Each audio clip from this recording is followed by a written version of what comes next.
Good day everyone, I am Frederick Salimi. This e-course will be uploaded in our training workspace. If you are interested in full access of this e-course, please send us an email given in description. Have a good day and talk to you later. A brief description about my qualification and experience. I have a master's degree in dependability, which covers safety, reliability, maintainability, and availability. I also have a BS degree in process control and instrumentation. I worked several years with engineering companies like Technip and operators like Total.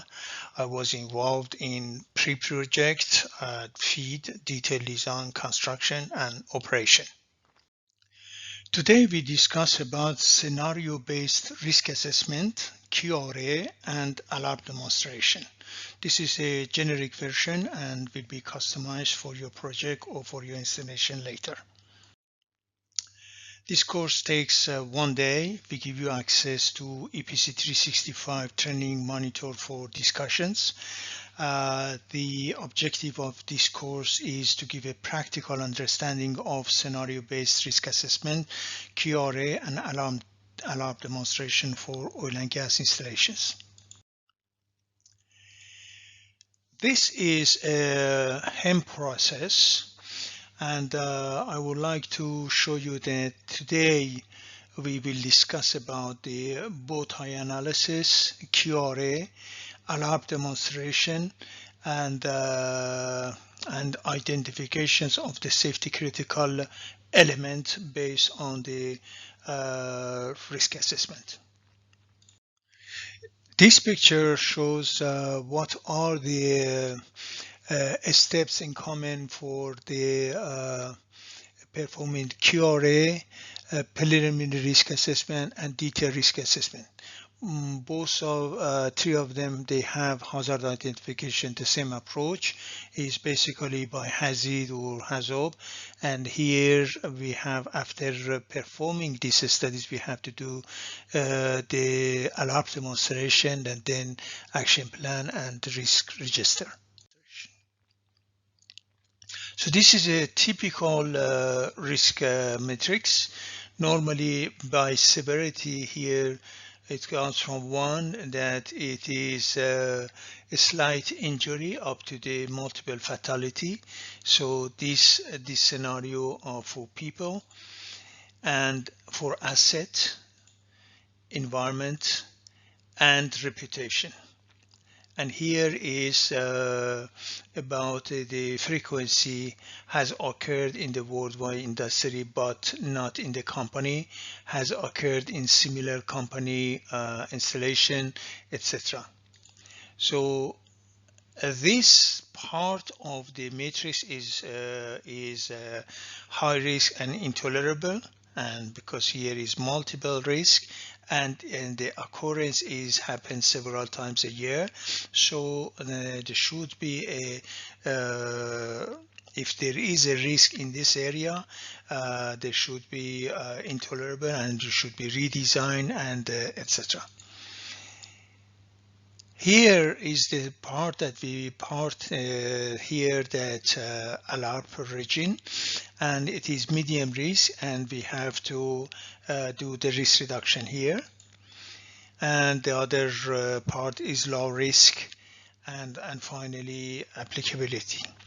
So when we have the risk matrix, we have the possibility whether reduce the, for example, if there is in ALARP, I will show you later about the ALARP demonstration, and we have to use the frequency of accidents by this, or we reduce the consequence of analysis by here from 5 people goes to 2 people, etc., or we do it at the same time. So this is the way that we are reducing the risk by ALARP demonstration, and we have to demonstrate to the authority. So QRA methodology and main assumption. Assumption sheet should be divided in the following section: description and background data assumptions, consequence and frequency analysis assumption, and risk and impact criteria assumption, and failure case definition. And these are the thing, for example, isolatable section, taking into consideration ESTVs and shutdown valve. This assumption after kickoff meeting with the consultant should be a meeting with the company and contractor and the consultant to agree and confirm key assumptions. Failure case definition.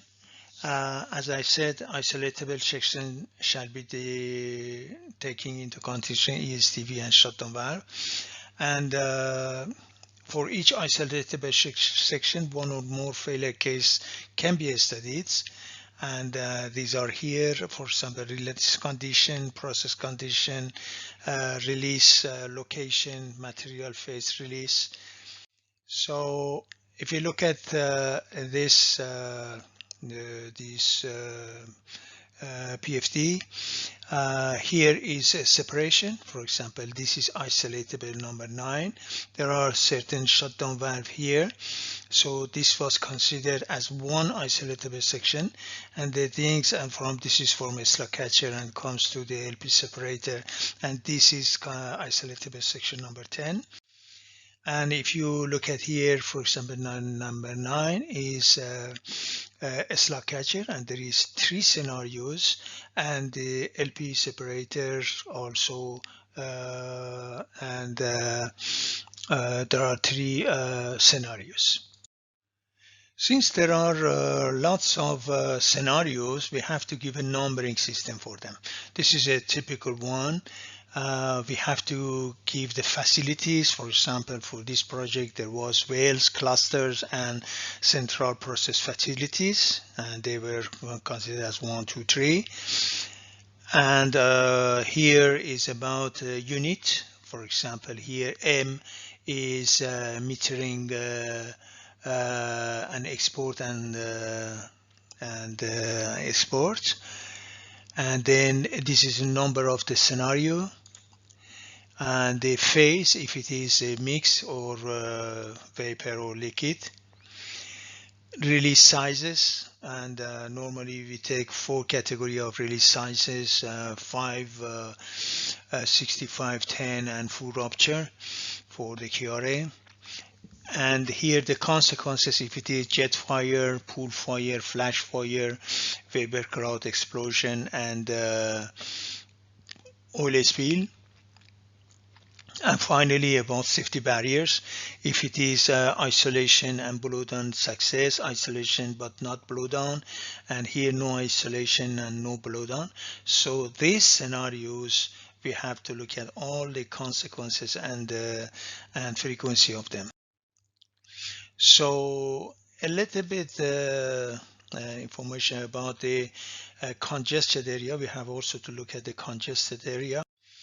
And these get an agreement about this, for example, congested area, and here about severity, length, width, and surface and height, obstruction, and congested volume. This has an impact on explosion, and you have to get an agreement with company and the consultant about the congested area in for your studies.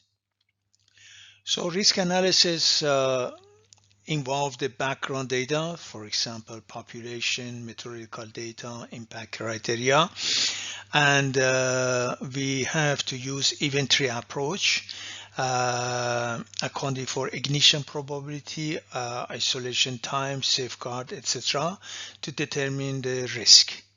So this is a typical event tree analysis. Here you have the release. Here, if it is the immediate ignition or no, and the EST and not blowdown.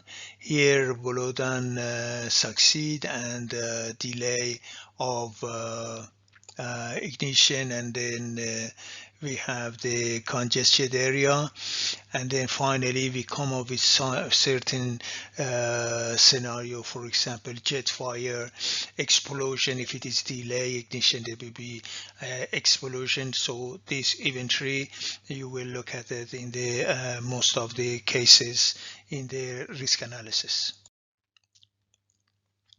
So the quantified risk through following risk result. So we have to have location-specific individual risk contour on layout maps. We can have risk transect for the pipeline, calculated based on local specific individual risk. I will show you later. And individual risk per annum per workers, and potential loss of life PLL, and cumulative FN curve for on-site population. And note that the manning distribution and level should not account in the risk transect, neither to local specific individual risk. So this is IRPA, that as I showed at the beginning, that it is the local authority look at this, because for the personal and public there are the criteria is 10 to minus 3 to 10 to minus 6, depends how they are, and the consultant, they will calculate based on the manning level that the company gives. They assign for example, for the maintenance people, they are in ALARP regime. And then we will look at it in the risk reduction workshop. PLL and FN curves. PLL is, for example, if they calculated for this project was 2.7 10 to minus 3, this means that 372 years, 1 fatality, and because the design life of the project is 25 years or 30 years, so it shows that that the risk is acceptable, and that goes to the HSE case for showing that the risk is ALARP. Normally, FN curve is not obligatory for certain countries, only IRPA, but this is the normally we ask the consultants to calculate this for the project. So FN curve present the frequency to have 1 or more fatalities for overall fatalities. For example, 1 or more fatalities here. If you look at here, you can see the frequency of the for more than 10 people in the installation. For pipeline, normally we do pipeline risk transect, and if you see here, if the pipeline is here, we can see near to the pipeline what is the risk, and then the risk reduces.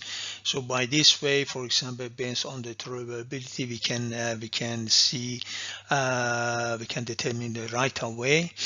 I wanted to attract your attention for follow line and trunk line, because there are not the public roads. Normally the distances can be based on the risk, because it shows not really big distance. For example, 10 meter or 20 meter for can be acceptable. But for the if you have a pipeline which is going near to a road, you have to be careful. Here my experience for one of the project, we assigned for 40 meter based on the risk transect, but the authority said, for example, if you have the gas, you have to have 80 meter. So you have to be careful at the beginning and make clear from the code and standards and regulation law what is the right of way distance. So this is the preliminary risk assessment approach. Normally we have the hazard, and based on this we determine the scenarios, and we have facility data, manning level, and then we have assumption register here.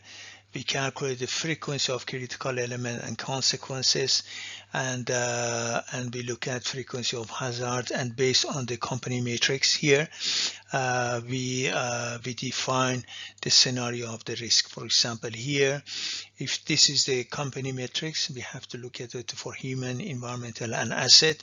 So here, disaster is more than 2 people or 5 people, catastrophic, and these are these areas.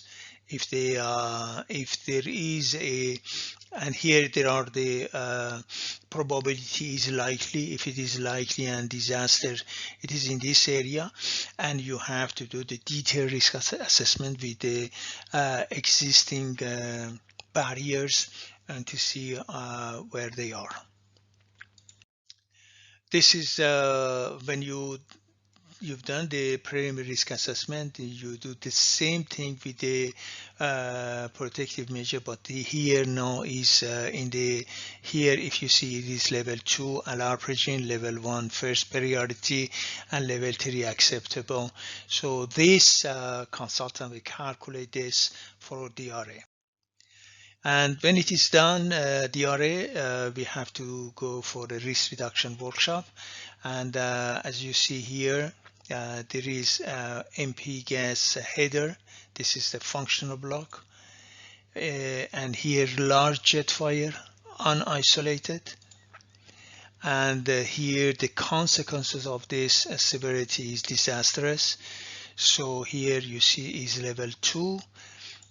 And region of the risk matrix, and for this we have to do the risk reduction workshop, and we have to have information here about the pressure, temperature, isolatable inventory, and the largest pipe work diameter here. This information should be prepared by the consultant for the risk reduction workshop. And also a little bit about distribution of the leak frequency breakdown based on part counts. And we have to know the event frequency of the large unignited jet fire. When we have the frequency, then we can decide in the risk reduction workshop what are the things here. So we have to have also distances to measure severity here, and then we have to see the process and locations of the equipment. And the people on the fatality for the whole, this is manning level, we should have it for the. So as you see here, for ALARP demonstration, we should have the DRA, and then we have the risk reduction workshop with the normally I suggest that it will be chaired by the consultant, because they've done the DRA, QRA, they understand what are the risk involved. And then normally we take 10 top scenarios for DRA, and also the 10 type from QRA, and they define this, and before the risk reduction workshop they will get an agreement with company and the contractor to go for that. And after identification of risk reduction workshop, we have to do the ALARP demonstration. So this is a typical ALARP demonstration that we had. In fact, when we did the DRA, there were case 1, and the sufficient the distances between this unit, they were less than 25 meters, and it created the over pressure for explosion for exceedance curve like this. And the discussion was that if we make it more than 25 meters, what will be the risk? And that was one of the actions for the ALARP demonstration. And finally, the result was saying that the distances that you put here, that there is not big differences for the over explosion over pressure protection. So one of the things that from bow tie analysis is in the as you know, in the risk reduction workshop, we go through the bow tie analysis. I give a brief description here. There is an hazard. Normally, there are barriers, and these barriers, these are the prevention barriers, and if they don't work, there will be release of hydrocarbon.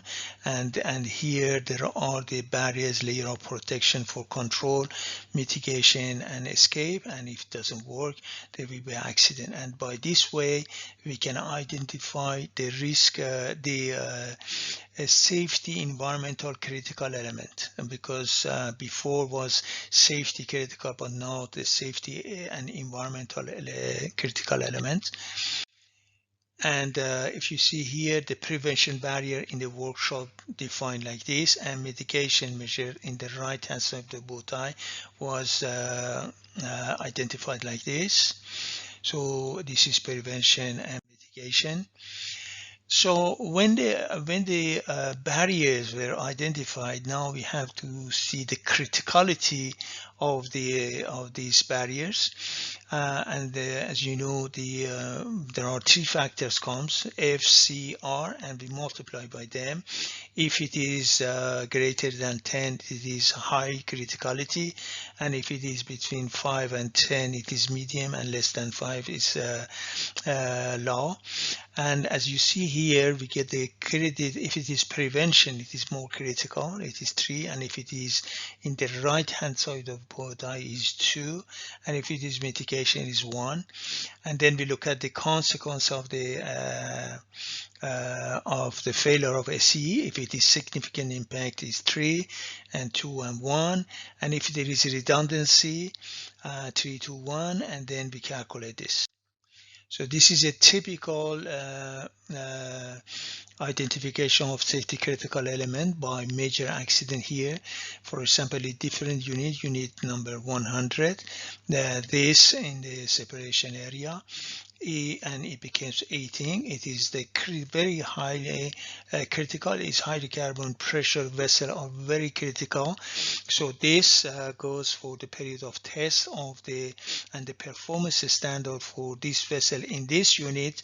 The maintenance strategy and inspection strategy will be different from this area. For example, this is less critical, this is critical, and then this is less critical, etc.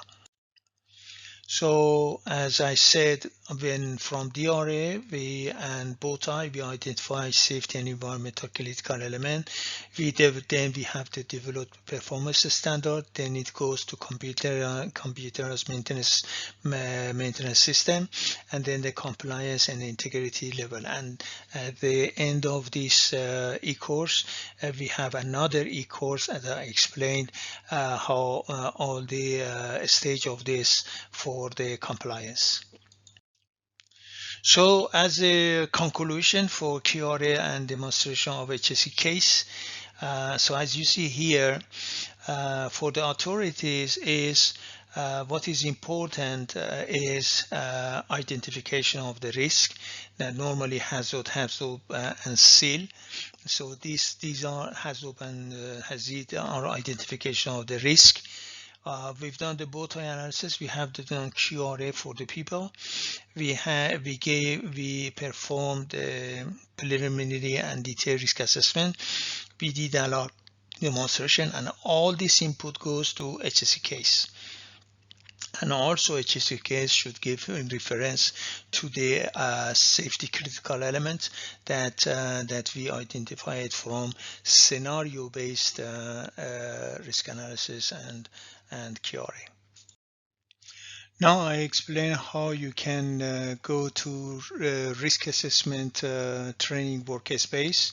In fact, you should click on the risk engineering and then risk assessment. When you are in risk assessment, if for customized training, company client will add all the information about the PRA, DRA, QRA, and ALARP demonstration, and then we create a specific customized training for your project or for your installation. When the the e-course is approved. We put it here for discussion. I see here about a question about when PRA and DRA and QRA will be performed. In fact, I should say that these studies can be done in feed and then again in detailed design. The most important things that you should know that the QRA should be updated with document with the PNIDs and approved for construction, and the layout and installation also approved for construction, because the authority will we are very sensible for this one, for the QRA. But for the DRA and PRA, because it has an impact on the identification of the safety critical element and the project, they need to develop the performance standard as soon as possible. I suggest that in detailed design, these two studies to be issued after issued for design. So ALARP demonstration can go before, should be developed before issue of the HSE case. I added a video about the CSP, and in this video you can see very well the consequence of accident. And the consequence of accident, if you see very quick, and there is explosion that propagated very fast. About the manning level was a lot of people near to the source of the release, and we discussed this in the seal allocation, that the high level alarm high did not work here.